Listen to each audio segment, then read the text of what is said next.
नित्य देवपूजा करत असाल तर देवपूजेचे फळ मिळत नसेल तर देवपूजेतील या चुका टाळा.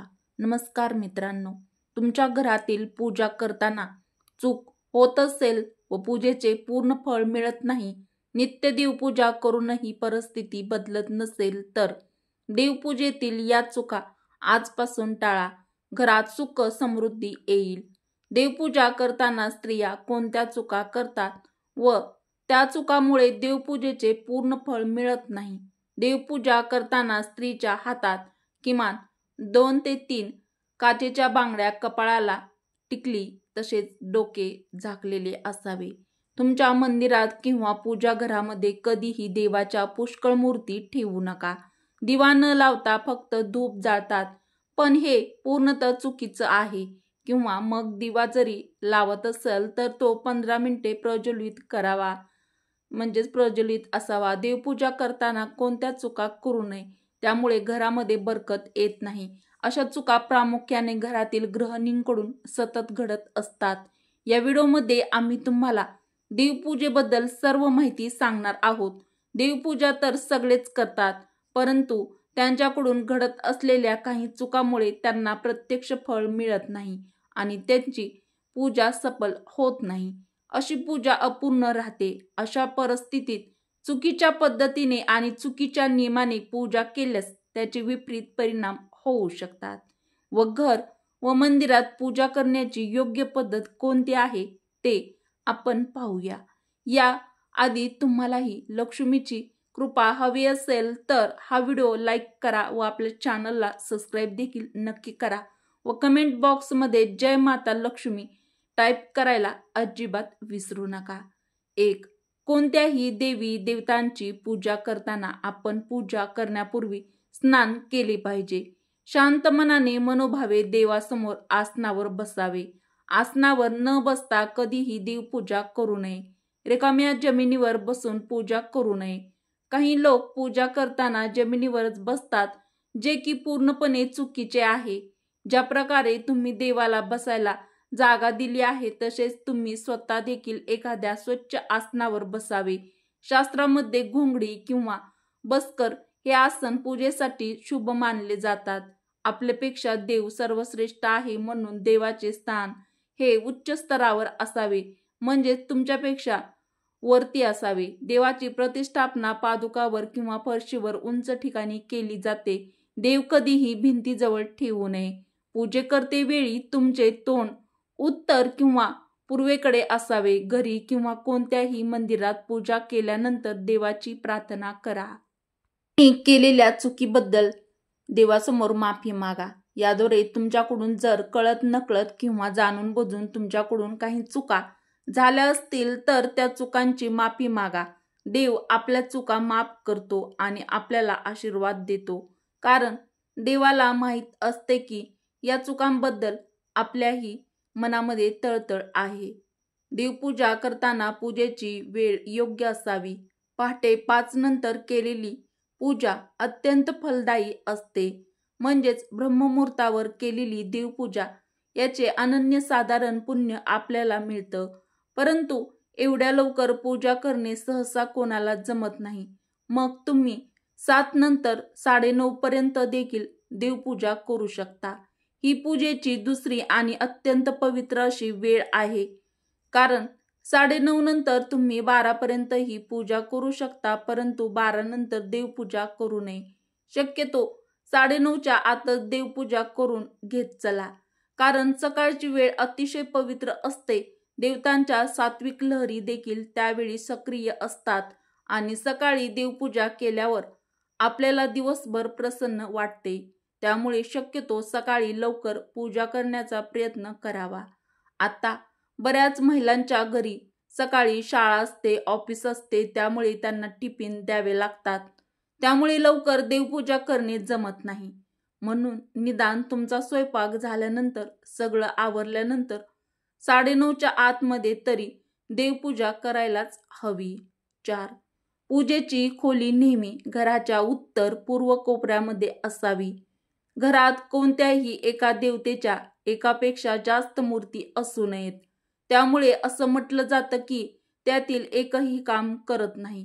म्हणून घरातील कोणत्याही देवाची मूर्ती 9 इंच किंवा 22 सेंटीमीटर पेक्षा लहान असणे आवश्यक आहे.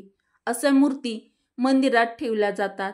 तुमच्या बेडरूममध्ये कधीही पूजाघर असू नये आणि रात्रीच्या वेळी पूजा खोली पडद्याने झाकून ठेवा आणि शंख, प्रसाद या पूजेच्या खोलीत वापरल्या जाणाऱ्या सर्व वस्तू ठेवा. शंख, घंटा, प्रसादाची भांडी, दीपक, शिवलिंग आणि भगवान शालिग्रामच्या वर स्वच्छ वस्त्र ठेवावे. असे न केल्यास पूजा करूनही योग्य फळ मिळत नाही असं मानलं जातं. सूर्यास्तानंतर रात्री कोठेही घरात, मंदिरात घंटा किंवा शंख याबद्दल शास्त्रात उल्लेख आहे की पूजा संध्याकाळी झाल्यानंतर शंख, घंटा वाजवू नये. म्हणजेच 7:30-8 नंतर रात्रच होण्यास चालू होते. अशा वेळी देवपूजा करताना शंख आणि घंटा वाजवू नयेत. रात्री 8 नंतर असे करणे चुकीचे आहे असे शास्त्रामध्ये मानले जाते. 8 नंतर देवी देवता झोपी जातात. अशा वेळी त्यांना जागे करणे योग्य नाही मानले जात नाही. म्हणूनच नेहमी लक्षात ठेवा की 8 नंतर शंख व घंटा वाजवू नये. देवपूजा करताना फक्त काही लोक धूप जाळतात, पण हे अत्यंत चुकीचे आहे. देवतेची पूजा करण्यापूर्वी दिवा लावणे अनिवार्य मानले जाते की दिवा परमेश्वराचे प्रतिनिधित्व करतो. आपण दिलेला प्रसाद, अगरबत्ती आणि इतर कामांना आपला भक्तिभाव साक्षीदार असतो. दिव्याला कर्मसाक्षी मानलं जातं. पूजा करण्यापूर्वी दिवा लावला नाही तर तुमची प्रार्थना कधीही देवापर्यंत पोहोचत नाही असं मानलं जातं. काही लोक फक्त अगरबत्ती आणि धूप लावतात, दिवा लावत नाहीत. त्यामुळे देवपूजेत नेहमी दिव्याचा वापर करावा. दिवा लावणे अनिवार्य आहे. तुमच्या मंदिरात किंवा पूजागृहात कधीही देवाच्या नग्न मूर्ती ठेवू नका. देवतांसाठी कपडे असावेत. आजकाल देवी देवतांचे कपडे बाजारातही मिळतात. तुम्हाला हवे असल्यास तुम्ही ते बाजारातून विकत घेऊ शकता. नेहमी देवतेच्या आवडीनुसार आणि त्यांच्या रंगाच्या आवडीनुसार त्यांची शुद्धता लक्षात घेता कपडे घालावेत. स्नान झाल्यानंतर प्रथम सूर्याला जल अर्घ द्यावे. नंतर पूजा करताना प्रथम दीप प्रज्वलन करावे. नंतर देवपूजा करण्यास सुरुवात करावी. देवपूजा करताना आपण 3 भांडी घ्यावीत. एक तांब्याचं तांब्या, दुसरे तांब्याचं ताम्हण आणि तिसरं भांड तुम्ही कोणतेही घेऊ शकता. एखादा खोलगट ताट घेतलं तरी चालेल. देवघरामध्ये सगळे देव एका ताम्हणामध्ये काढून घ्यावेत व नंतर पूजाघर स्वच्छ करून घ्यावे. पूजाघरामध्ये ठेवलेली शिळी झालेली फुलं, अगरबत्तीची पडलेली राख सर्व काही काढून पूर्णतः देवघर स्वच्छ करून घ्यावे. नंतर देवासाठी आसन तयार करावे. नंतर स्वच्छ पिण्याच्या ताजा पाण्याने देवांना स्नान घालावे. तांब्यातून पाणी गणपतीची मूर्ती घेऊन आपण जे तिसरं कोणतंही भांड घेतलं आहे त्या भांड्यामध्ये गणपतीला स्नान घालावे. मूर्ती आपल्या हातातच ठेवावी, स्नान घालावे. अशा प्रकारे एक देव घेऊन तुम्ही सर्व देवांना अशाच प्रकारे स्नान घालून तिसऱ्या भांड्यामध्ये देखील ठेवायचं आहे. देवांना तिसरे भांडे याच्यासाठी घ्यायचं आहे की देवांना आंघोळ घातलेल्या पाण्यात दुसरा देव ठेवले जात आहेत आणि देवांना आंघोळ घातलेले पाणी दुसऱ्या देवांच्या खाली देखील जात नाही. म्हणून देवपूजा करताना 3 भांडी घ्यावीत. या चुकीमुळे बहुतेकदा देवपूजा पूर्णत्वास जात नाही आणि देवदोष लागत असतो. कारण देवांना आंघोळ घातलेले पाणी इतर देवांच्या खाली जाते व त्यामुळे देवपूजेचे पूर्ण फळ आपल्याला मिळत नाही. तर प्रत्येक देवाला वेगळी आंघोळ घातली गेली. म्हणून एक एक देव आंघोळ घालूनच, तिसऱ्या भांड्यामध्ये आंघोळ घालूनच मग देव त्यांच्या जागेवर स्थापित करावे. 3 भांड्याचा वापर करावा. सूर्याला अर्घ द्यावे. प्रथम श्री गणेशाची पूजा करावी. दुर्गा, शिव, विष्णू, महालक्ष्मी यांची सर्व कार्यात पूजा अनिवार्यपणे केली जाते. रोज पूजा करताना या 5 देवांचे ध्यान केले गेले पाहिजे. यामुळे देवी लक्ष्मीचा आशीर्वाद आणि समृद्धी आपल्याला प्राप्त होते. तसेच आपले कुलदैवत, कुलदेवी यांचीही मनोभावे ध्यान करावे. आपले कुलदैवत, कुलदेवीला विसरता कामा नये. कोणत्याही शुभ कार्याच्या सुरुवातीला श्री गणेशाला नमस्कार करावा असे म्हटले जाते. म्हणून श्री गणेशाचे पूजेशिवाय कोणतेही फळ प्राप्त होत नाही. म्हणून प्रत्येक वेळेस श्री गणेशाची पूजा प्रथम करावी. देवपूजा करताना कधीही मुख्याने देवपूजा करू नये. सतत देवाचे नाव मुखात असावे. मग एखादा मंत्र स्तोत्र मुखामध्ये असावेत. मुख्याने शांत राहून देवपूजा करू नये. देवपूजा करताना मंत्र स्तोत्र म्हटल्याने त्याचे अनेक पटीने पुण्य आपल्याला देखील मिळते. मग तुम्ही मोबाईलवर असे मंत्र स्तोत्र लावू शकता. त्यामुळे सकाळी सकाळी प्रसन्न वाटते. डोके झाकल्याशिवाय पूजा करू नये असे मानले जाते. डोके न झाकता पूजा केल्याने त्याचे पूर्ण फळ मिळत नाही. पूजेदरम्यान डोके झाकणे देवाप्रती श्रद्धा दर्शवते. पूजेच्या वेळी डोके झाकण्याची धार्मिक प्रथा आहे. स्त्रियांच्या हातामध्ये 2-2 का होईना काचेच्या बांगड्या असाव्यात. कपाळाला गंध लावलेला असावा किंवा टिकली लावलेली असावी. धार्मिक कारणाबरोबर याची शास्त्रीय कारणं देखील आहेत. कपाळाला मध्यभागी गंध लावल्याने गंधाची जागा थोडी ओलसर होते आणि त्यामुळे आपलं लक्ष केंद्रित होतं. म्हणून देवपूजेकडे आपले लक्ष केंद्रित करण्यासाठी गंध आवश्यक लावलेला असावा. म्हणूनच स्त्री असो वा पुरुष यांनी डोके झाकले गेले पाहिजे. गंध लावलेला असावा. यामुळे देवपूजेचे पूर्ण फळ मिळते. 11. कधीही एका हाताने नमस्कार करू नका. नेहमी पूर्णपणे झोकून नतमस्तक होऊन दोन्ही हात जोडून देवांना नमस्कार करावा. यामुळे आपल्याला देखील नमस्कार करण्याचा भाव उत्पन्न होतो आणि दररोज स्वामींना मुजरा देखील करावा. जेव्हा तुम्ही मंदिरात पूजा करण्यासाठी जाल किंवा मंदिरात मिळणारा प्रसाद मंदिरातच खावा. त्या प्रसादाचा थोडासा भाग जरी उरलेला घरी नेण्यासाठी ठेवला तरी चालतो. तो तुमच्या देवाप्रती असलेल्या भक्तीचे प्रतीक आहे असं मानलं जातं. 12. मंदिरात गेल्यावर घंटा वाजवल्याने तुमचा संदेश थेट देवापर्यंत पोहोचतो असं मानलं जातं. तसेच घरामध्ये पूजा केल्यानंतर शंख आणि घंटा वाजवावी. देवपूजा केल्यानंतर थेट देवापर्यंत आपला संदेश पोहोचवतो.